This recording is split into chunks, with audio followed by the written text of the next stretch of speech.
원자 파트 마지막 목차입니다. 로마자 5번 원자 핵. 이 부분은 내용은 별로 없는데요. 외울 게 좀 있습니다. 자, 그래서 소목차 1번 원자 핵의 구성부터 볼게요. 물질을 구성하는 기본 단위가 원자죠. 근데 원자라고 하는 애는 원자 핵이랑 전자로 구성이 되어 있습니다. 원자 핵은 원자의 가운데 덩어리를 얘기를 하고요. 전자는 원자 핵을 중심으로 돌고 있는 마이너스 입자입니다. 이 파트에서는 이 원자 핵이라는 걸 중심으로 볼 겁니다. 원자 핵이라고 하는 애는 어떤 걸로 또 구성이 되어 있냐? 양성자라는 입자랑 중성자라는 입자로 구성이 되어 있어요. 한자로는 양자, 중성자 쓰죠. 이렇게 씁니다. 그래서 원자 핵은 양성자 몇 개랑 중성자 몇 개가 모여있는 덩어리를 얘기를 하는 거고요.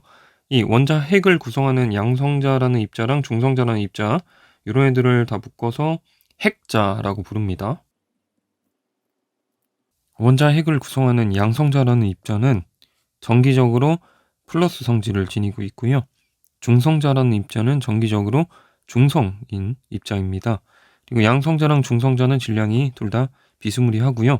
전자라고 하는 입자에 비해서는 굉장히 무거운 걸로 생각을 하시면 됩니다. 전자가 가벼운 거라고 보시면 돼요. 이 원자 핵이라는 거를 표기할 때는 이런 식으로 합니다. 예를 들어서 헬륨 원자 핵을 쓰면요. 4, 2, 헬륨 이런 식으로 표현을 해요. 그럼 여기 앞에 붙어있는 두 개의 숫자는 뭐냐? 요 아래쪽에 쓴 숫자 2, 이게 이제 원자 번호라는 숫자입니다. 그리고 이 원자 번호는 원자핵에 들어있는 양성자 개수를 의미합니다. 자, 그 다음 위에 써있는 요 4라는 숫자, 요거는 뭐냐? 이름은 이제 질량수라고 부르고요. 질량수라는 숫자는 원자핵에 들어있는 양성자 개수와 중성자 개수 합친 개수를 얘기를 합니다. 그리고 H2라고 쓴 거는 헬륨, 원자핵이라는 걸 의미하는 것 뿐이에요. 그러면 4, 2 헬륨이라고 쓴 이 원자핵은 양성자는 2개 들어있고 중성자도 2개 들어있다는 표현이겠죠. 양성자랑 중성자 합쳐서 4개인데 양성자가 2개니까 중성자도 2개.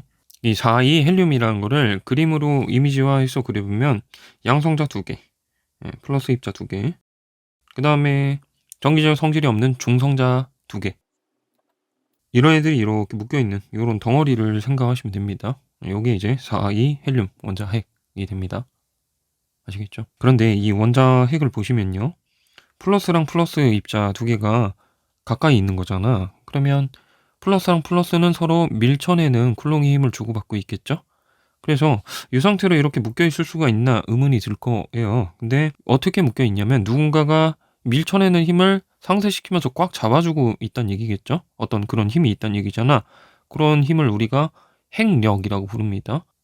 그리고 이 핵력이라는 힘은 매우 가까운 거리에서 매우 강하게 나타나는 힘이라고 알려져 있어요. 그래서 쿨롱의 힘이라는 반발력이 있음에도 불구하고 이렇게 뭉쳐져 있다라고 보시면 됩니다. 여담으로 더 얘기를 하면은 힘이라고 하는 애는 크게 분류를 할 때는 4가지로 분류를 합니다.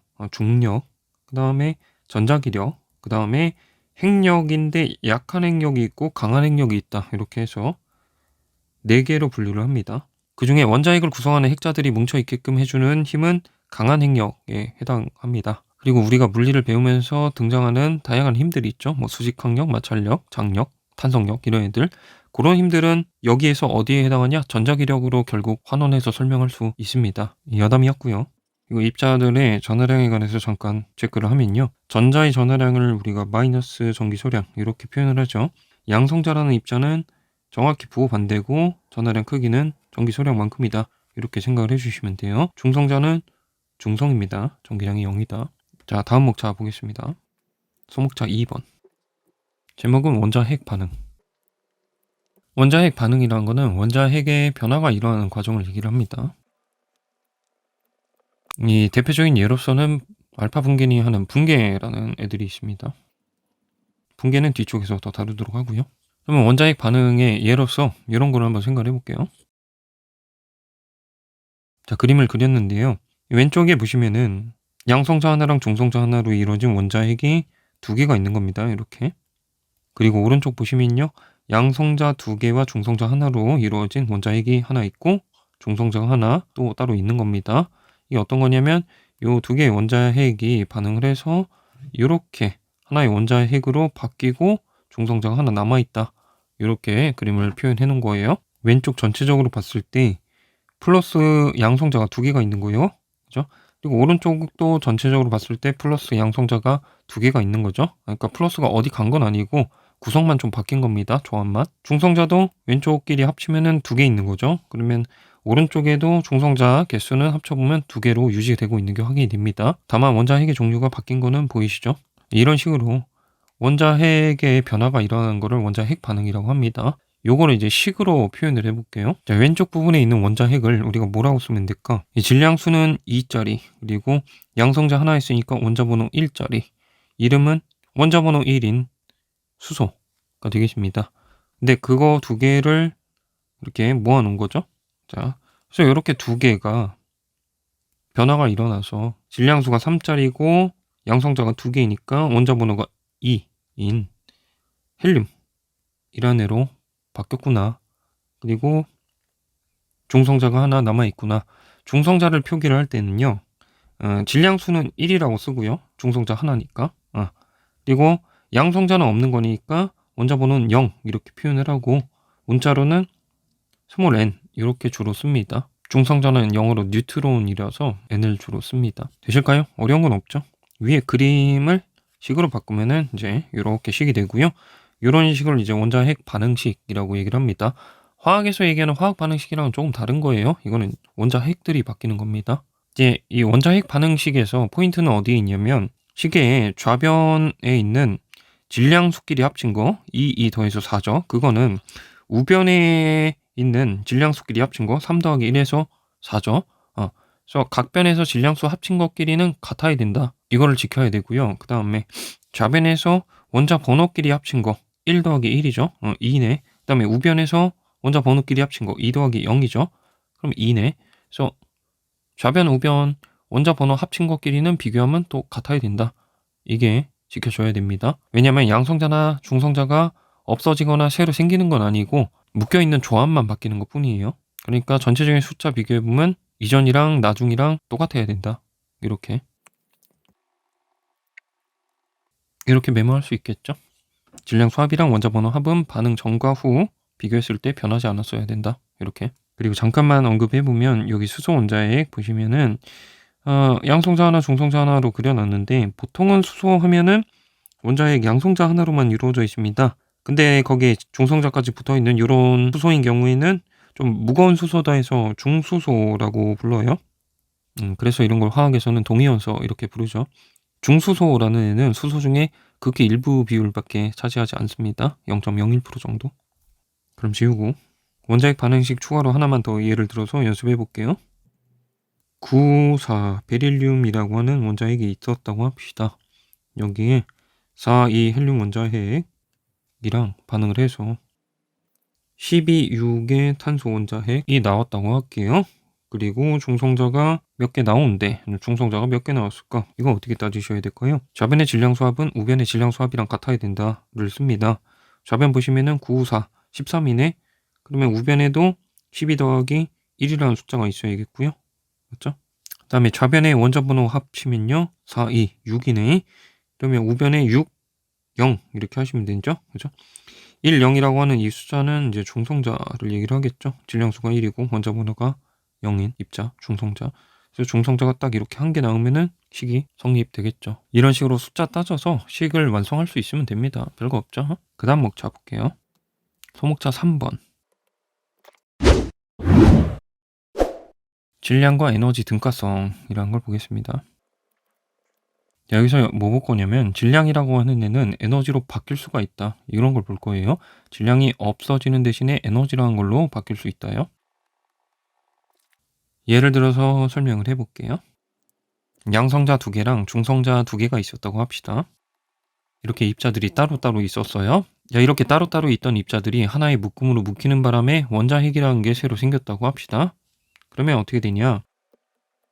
자, 이런 원자핵이 생기겠죠. 양성자 2개에 중성자 2개인 4, 2 헬륨 원자핵이 생기겠죠. 그리고 반대로 이 원자핵을 구성하고 있는 4개의 입자를 따로따로 뜯어내면은 이렇게 다시 따로따로 4개의 입자가 생기는 거겠죠. 그죠? 이제 질량에 관해서 얘기를 할 건데요. 이 양성자 하나의 질량이 m의 첨자 p라고 써볼게요. 그리고 중성자 한 개의 질량이 M의 첨자 스몰 n이라고 써볼게.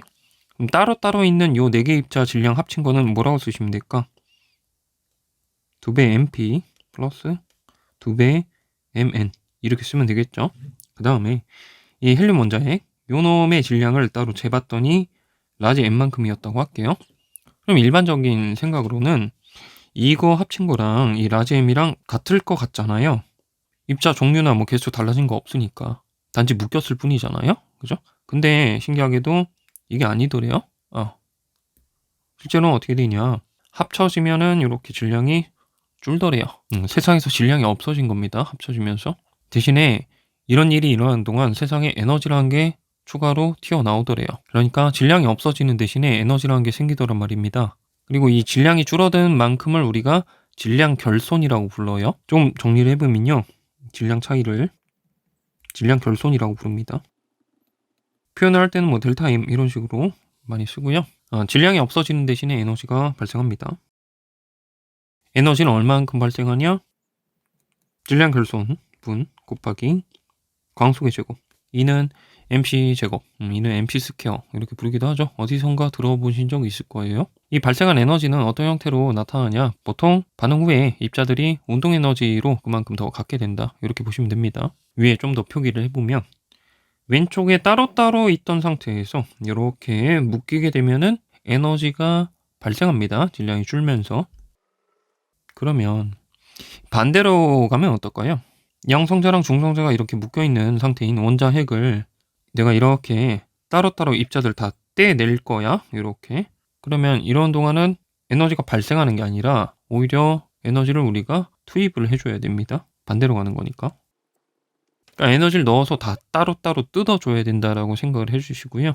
따로 떨어져 있던 애들이 뭉쳐지면서는 에너지가 튀어나온다. 이렇게 보시면 돼요. 질량이라는 애랑 에너지라는 애랑 왔다리 갔다리 할 수 있는 개념이구나. 이런 거를 우리가 질량 에너지 등가성이라고 부르고 있습니다. 그리고 원자핵으로 뭉쳐있던 입자들을 따로따로 다 떼어내는 데 필요한 에너지를 우리가 그 원자핵의 결합 에너지라고 부릅니다. 아래에 좀 써보면요, 원자핵을 구성하는 입자를 다 뜯어내는 데 필요한 에너지입니다.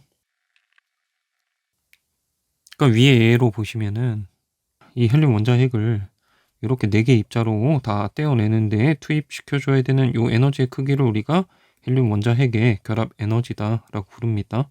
그러면 반대로 얘기하면 4개 따로 떨어져 있던 입자가 헬륨 원자핵으로 이렇게 하나로 묶일 때 발생하는 에너지 크기도 결합 에너지랑 크기는 똑같아요. 괜찮습니까? 다른 예를 통해서 숫자 계산하는 거를 좀 연습을 해볼게요. 앞에 원자핵 반응 설명하면서 썼던 반응인데요. 이런 반응을 생각을 해봅시다. 중수소 원자핵 2개가 반응해서 3위 헬륨 원자핵 하나 생기고 중성자가 하나 튀어나오는 원자핵 반응입니다. 그림으로 그리면 아래 그림처럼 표현해 볼 수 있겠죠. 이런 상황에서 문제에서 알려주기를 이 1수소 원자핵 요놈의 결합 에너지를 2.7 메가 일렉트론 볼트라고 줬다고 합시다. 그 2.7 메가 일렉트론 볼트라는 에너지는 어떤 걸 의미합니까? 요 원자핵을 구성하고 있는 입자들을 다 뜯어내는 데 필요한 에너지를 얘기를 합니다. 결합 에너지. 이 원자핵을 뜯어내면요, 중성자 하나, 양성자 하나가 나오겠죠? 이렇게 뜯어낸다고요. 이 원자핵을 이렇게 2개의 입자로 따로따로 뜯어내려면 우리는 2.7 메가 일렉트론 볼트라는 에너지를 투입을 해야 되는 겁니다. 투입. 이렇게 넣는 거로 이렇게 표시할게요. 여기서 잠깐 짚고 넘어가면 메가 일렉트론 볼트라는 건 뭐냐? 일렉트론 볼트라는 건 작은 에너지의 단위라고 했죠. 거기에 메가가 붙은 것 뿐입니다. 1메가 일렉트론 볼트라는 거는 10의 6승 일렉트론 볼트를 얘기를 합니다. 에너지의 단위일 뿐입니다. 이거 지우고요. 자, 그 다음에 요놈도 따로 떼어내는데 똑같은 결합 에너지만큼이 들어가 있죠. 원자핵 똑같은 거니까. 그래서 중성자 하나랑 양성자 하나로 이렇게 뗐다고 합시다. 그래서 이 원자핵을 구성하는 입자를 다 따로 떼어낼 때도 2.7 메가 일렉트론 볼트라는 에너지를 투입을 해줘야 됩니다. 결합 에너지. 그 다음에 오른쪽으로 오셔서 여기를 좀 볼게. 이렇게 생긴 원자핵이 있어요. 요거를 또 입자를 다 따로따로 떼어내는 걸 생각을 해볼게요. 따로따로 떼어내면 양성자 2개, 중성자 하나 나오겠죠? 이렇게 되겠네. 요 묶음을 이렇게 따로 떼어내는데 필요한 에너지를 또 뭐라고 부르면 될까요? 이 3, 2 헬륨 원자핵의 결합 에너지라고 부르면 되겠죠. 근데 만약에 문제에서 알려주기를 이 3, 2 헬륨 원자핵의 결합 에너지가 8.8 메가 일렉트론 볼트짜리였다고 알려줬다고 합시다.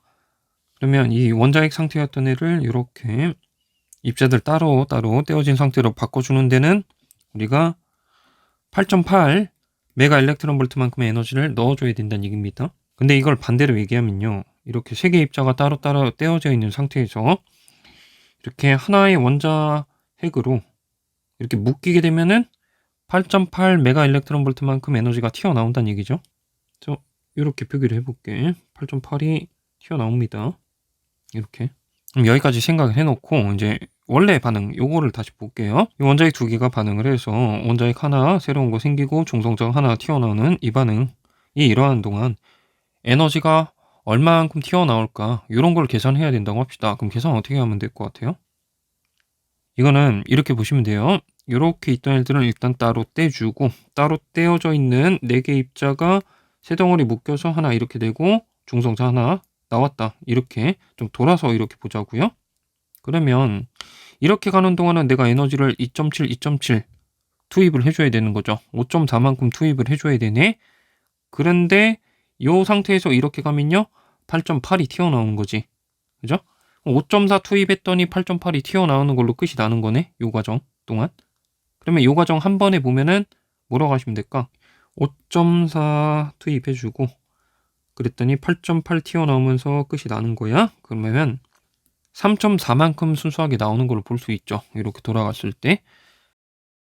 그러면 요 원자핵 반응이 일어나면 3.4 메가 일렉트론 볼트만큼 에너지가 발생이 되겠구나. 이렇게 처리하시면 돼요. 그리고 이 3.4 메가 일렉트론 볼트라는 에너지는 어디로 가냐? 자, 반응 전에 요놈들이 운동 에너지 가지고 있었으면 반응 후에는 요놈들이 가지고 있는 운동 에너지는 이전에 운동 에너지 합친 것보다 3.4만큼 늘어나 있는 상태일 거다. 이렇게 운동 에너지가 추가된다로 해석을 하시면 될 거예요. 이런 식으로 문제에서 원자핵들의 결합 에너지를 수치로 줬을 때 핵 반응이 일어났을 때 에너지가 얼마나 발생했을지를 계산할 수 있으면 좋을 것 같습니다. 자, 이제 소목차 4번 원자핵 붕괴를 볼게요. 이 원자핵 붕괴라는 건 뭐냐면 원자핵 반응 중에서 특히 자주 일어나는 패턴이 있더란 말이죠. 그런 걸 우리가 붕괴라고 부릅니다. 붕괴라는 단어가 막 무너지는 느낌이고 그렇긴 한데 딱히 원자핵이 막 무너지고 그런 건 아니에요. 그래서 대표적인 붕괴로 우리는 알파 붕괴, 베타 붕괴, 감마 붕괴 이렇게 세 개를 볼 겁니다. 자, 동그라미 1번 알파 붕괴입니다. 원자 번호가 조금 높은 원소의 원자핵을 생각을 해봅시다. 예를 들면 원자 번호가 80번대, 90번대 이렇게 넘어가는 것들이요. 자, 그런 애들의 원자핵은요. 양성자가 8, 90개 있다는 얘기겠죠. 중성자도 대략 그 정도 있는 거라고 생각을 하시면 되고요. 그럼 그 원자핵을 그림으로 묘사를 해볼게요. 이런 식으로 양성자도 많이, 중성자도 많이 꽉 묶여 있는 거를 생각을 하시면 되겠죠. 구석탱이에 플러스 2개랑 중성자 2개를 그림으로 그려볼게요. 이런 식으로 쭉 깔려 있을 거란 말이지. 그러면 이 원자에게는 플러스 전하를 띠고 있는 양성자가 상당히 많이 들어있는 거잖아요. 그럼 플러스들끼리 주고받고 있는 쿨롱의 힘도 상당히 크게 되겠죠. 근데 그 미는 쿨롱의 힘이 있음에도 불구하고 원자핵으로 묶여 있을 수 있는 이유가 아까 뭐라고요? 핵력이라고 하는 강한 힘이 있다고 했어요. 그 힘 때문에 이제 묶여 있는 건데 그 핵력이라는 힘은 매우 가까운 거리에서만 작용을 합니다. 가까운 거리라고 하는 거는 입자 몇 개의 간격 정도를 생각을 하시면 되고요. 그래서 원자 번호가 이렇게 높은 애들은 플러스는 많아서 반발력은 엄청 강해지는데 핵력이라고 하는 거는 입자 몇 개 간에 작용하는 강한 힘이기 때문에 이렇게 원자 번호가 높은 원자핵 같은 경우에는 묶여있는 게 약간 불안정하게 묶여있다라고 생각을 하시고요. 그래서 여기 끄트머리에 양성자 2개랑 중성자 2개 이렇게가 묶여서 떨어져 나가는 현상이 자주 일어났더란 말입니다. 이 양성자 2개랑 중성자 2개가 묶여있는 이 묶음을 우리가 뭐라고 부르면 될까? 4, 2의 헬륨 원자핵 이렇게 부르면 되겠죠? 그래서 4, 2 헬륨 원자핵이 떨어져 나가는 이런 현상이 자주 일어나는데 이 현상의 이름을 우리가 알파 붕괴라고 부르고 있습니다. 메모해보면요. 이렇게 메모를 합시다. 그리고 알파 붕괴가 일어날 때 이 떨어져 나가는 덩어리를 우리가 알파 입자라고 부르고 있어요. 알파 입자. 근데 알파 입자의 정체는 뭡니까? 4, 2 헬륨 원자핵이라고요. 아시겠죠? 자, 요 놈을 우리가 알파 입자라고 부른다. 이거는 외우셔야 됩니다. 알파 입자는 4, 2 헬륨 원자핵을 얘기합니다. 알파 붕괴의 예를 들어볼게요. 자, 239 토륨이라는 원자핵이 있었다고 합시다. 이렇게 잠깐 짚고 넘어가면 90이 뭡니까? 원자 번호예요. 양성자가 90개 있다는 얘기고요. 230이라고 요 순 숫자 이게 뭡니까? 질량수가 됩니다. 그럼 중성자가 몇 개 있다는 얘기예요? 140개 있는 원자핵 생각을 해달라는 얘기죠. 그죠? 이랬는데 이 원자 번호가 높고 질량수가 높은 바람에 불안정한 상태인 원자핵이 되고요. 그래서 알파 붕괴라는 현상이 한번 일어났다고 합시다. 그러면 알파 붕괴가 한번 일어나면요. 이 원자핵에서 양성자 2개랑 중성자 2개가 떨어져 나가는 겁니다. 그럼 알파 붕괴 한번 일어나면 원자핵에 양성자 2개가 줄어드는 거니까 원자 번호가 2만큼 줄겠죠. 그래서 90번이었던 원자 번호가 88번으로 떨어지는 거야. 그 다음에 질량수는 어떻게 바뀔까요? 알파 붕괴 한번 일어나면요. 양성자 2개, 중성자 2개가 떨어져 나가는 거니까 질량수는 4가 줄겠죠. 그래서 226으로 바뀌겠네. 그리고 88번 원소는 이름이 라듐이라서 이렇게 쓰시면 됩니다. 그리고 뒤에는 알파 입자라는 게 나왔다라고 쓰시면 되겠죠. 알파 입자 정체는 4, 2 헬륨 원자핵입니다. 이렇게 쓰시면 돼요. 알파 입. 또 다른 식 한 번 더 써보면요. 자, 이 라듐이라는 애가 알파 붕괴에 일어났다고 합시다. 그럼 어떻게 될까요? 원자 번호 2개 낮아지고 질량수 4개 낮아지고 이렇게. 그리고 86번 이름은 라돈이 됩니다. 이렇게. 그리고 알파 입자 1개 튀어나옵니다 해서 알파 이렇게 쓸 때도 있습니다. 알파 입자라고 부르기도 하고요. 입자가 날아가는 선을 알파선이라고 표현하기도 합니다. 이게 알파 붕괴. 암기사항은 뒤에 다시 몰아서 얘기를 해드릴게요. 그 다음 거. 두 번째 대표적인 붕괴로서 베타 붕괴라는 게 있습니다. 베타 붕괴. 이 베타 붕괴라는 건 뭐냐? 원자핵 안에 양성자도 많이 있고, 그죠? 중성자도 많이 있는데, 이 양성자 개수랑 중성자 개수를 비교해 봤을 때 그 개수가 밸런스가 안 맞으면은 원자핵이 불안정하더래요. 이게 이유는 안 알려져 있어요. 중성자가 양성자보다 개수가 많은 경우에는 불안정해서 중성자 1개가 양성자 1개로 바뀌는 현상이 자주 나타나더랍니다. 그런 현상을 우리가 이제 베타 붕괴라고 부르고 있습니다. 베타 붕괴를 메모를 해보면 중성자가 양성자보다 많은 경우에 불안정해서 중성자 1개가 양성자 1개로 바뀌는 현상 이렇게 써볼 수 있겠고요. 이미지화 해보면요. 중성자 1개가 정기적으로 플러스 성질을 지니게 되는 양성자로 하나 이렇게 바뀌는 겁니다. 다만 전하 보존 법칙은 무조건 성립되어야 되니까 중성이었던 애가 플러스 성질을 지니는 입자로 바뀌면요. 그거 말고도 전자가 이렇게 하나 추가로 튀어나오더라. 이렇게 보시면 됩니다. 이렇게 돼야 나중 상태에 전하랑 합쳐서 0이 되는 거죠. 그래서 베타 붕괴가 한번 일어나면요. 중성자 1개가 양성자 하나로 바뀌고요. 전자가 하나 튀어나옵니다. 그럼 이것도 예를 하나 들어볼게요.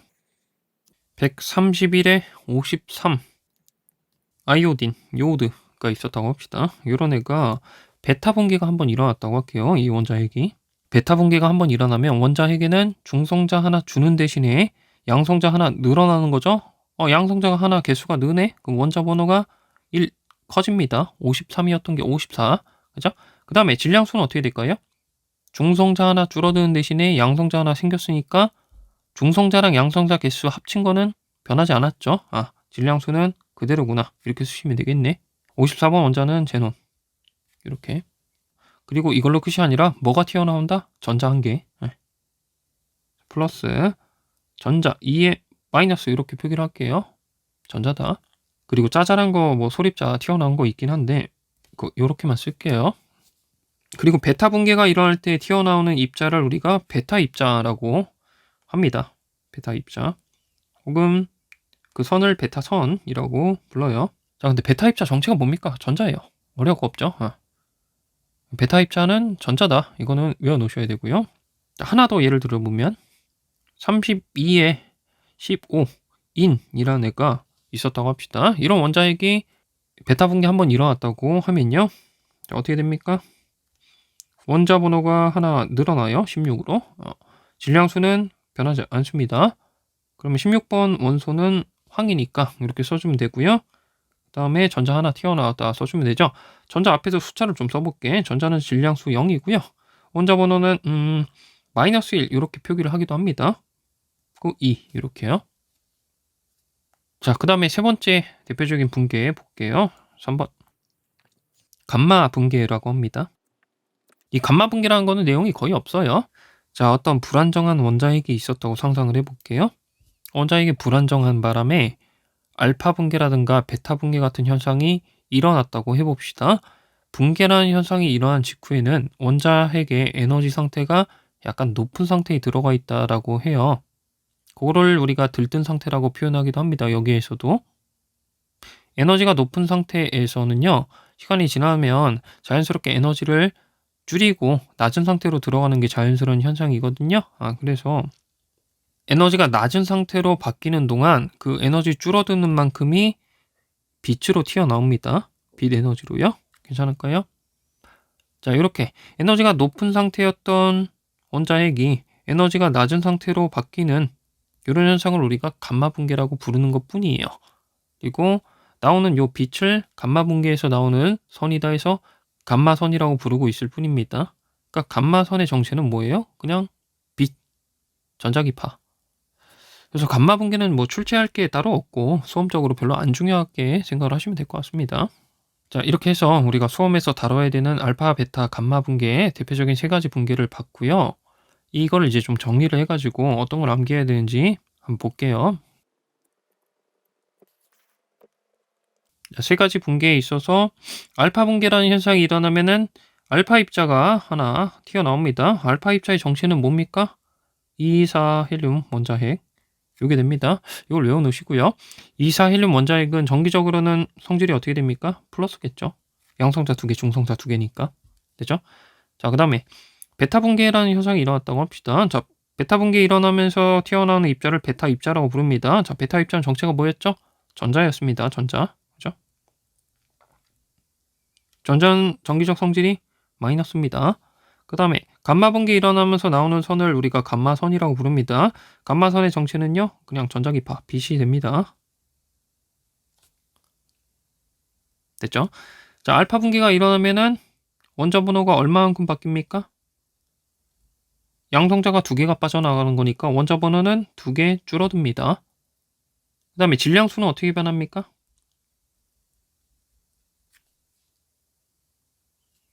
양성자 2개랑 중성자 2개가 빠져나가는 거니까 질량수는 4개가 줄어듭니다.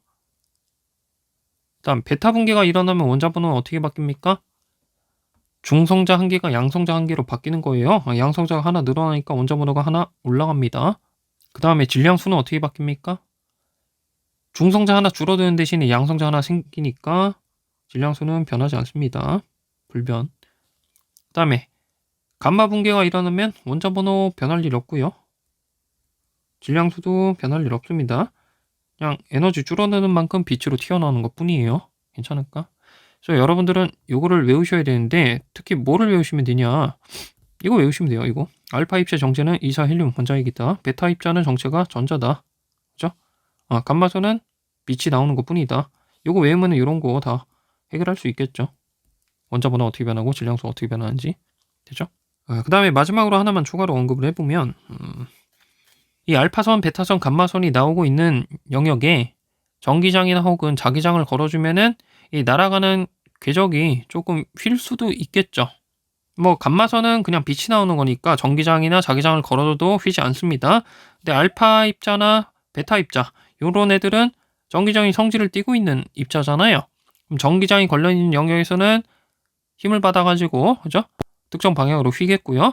자기장을 걸어줘도 힘을 받아서 특정 방향으로 휘겠죠.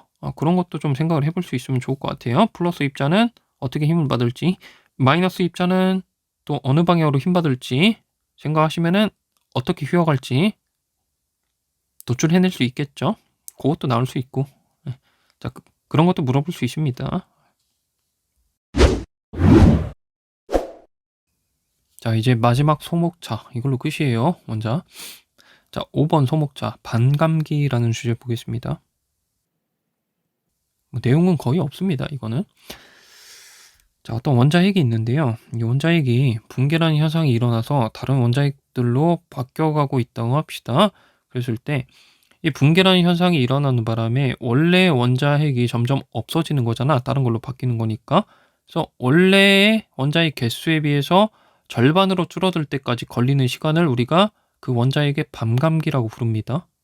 이 반감기라고 하는 시간은 원자핵의 종류에 따라서 다 다르다고 알려져 있고요. 이 원자핵 하나하나가 언제 붕괴가 일어날지 예측하는 것은 아직 불가능하다고 알려져 있어요.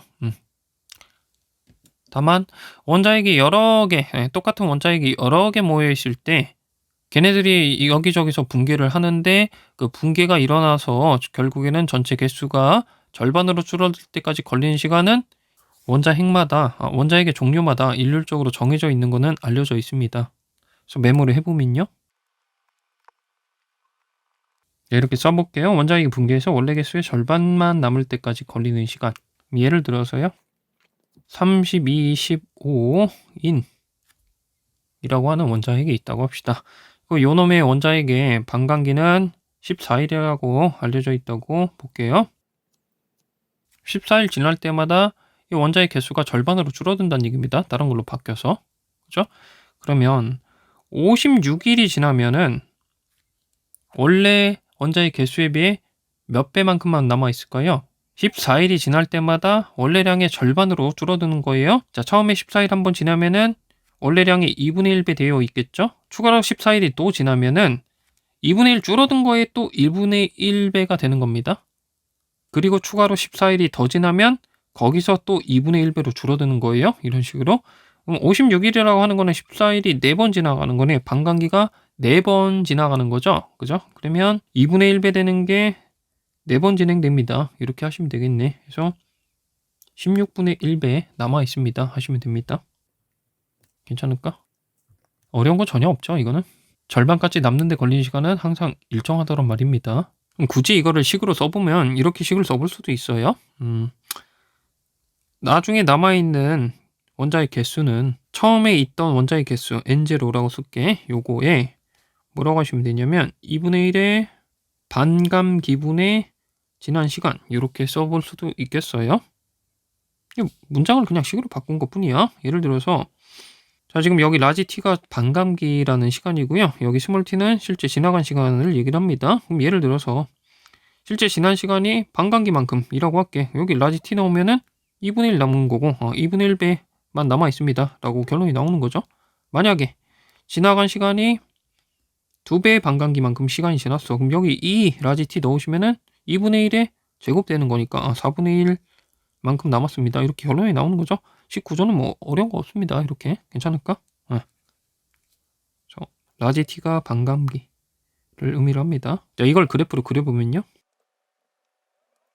자, 이렇게 그렸는데요. 가로축은 라지 t분의 스몰 t라고 썼는데 지금 반감기라는 기간에 몇 배만큼 시간이 지났느냐를 표시한 거고요. 자, 세로축에는 n0분의 n이라고 썼는데요. 이건 뭐냐면 원래 원자의 개수에 비해서 시간이 지났을 때 얼마만큼 남아있냐를 나타내는 거겠죠. 자, 그러면 시간 하나도 안 지났을 때 시작할 때 그때는 세로축 1에서 시작하면 되죠. 여기서 시작하고요. 시간이 지나는 동안 붕괴가 일어나면서 개수가 줄어들겠죠. 그래서 이렇게 그래프가 그려지면 되겠네. 그죠? 자, 반감기 한 번 지났을 때 반감기 한 번 지났을 때는 어떻게 될까요? 이 숫자가 2분의 1 되어 있겠죠? 괜찮을까? 반감기라는 시간만큼 또 한 번 시간이 지났다고 합시다. 2라는 좌표. 그러면은 여기는 세로축 좌표가 어떻게 될까요? 4분의 1 되겠죠? 그죠? 반감기라는 시간 또 한 번 지나면 3 될 거고 여기가 이제 4분의 1의 또 절반만큼인 8분의 1 이렇게 되는 거겠죠? 그죠? 이런 그래프도 그려볼 수 있겠네요. 자, 이걸로 반감기는 끝입니다. 이렇게 해서 원자물리 수업을 마치도록 하고요. 오프라인으로 수업 들으시는 분들은 제가 자료 드린 게 있으니까 이 영상 보시면서 주제 하나 끝날 때마다 해당 주제랑 관련된 문제 풀어보시면서 왔으면 좋았을 것 같습니다.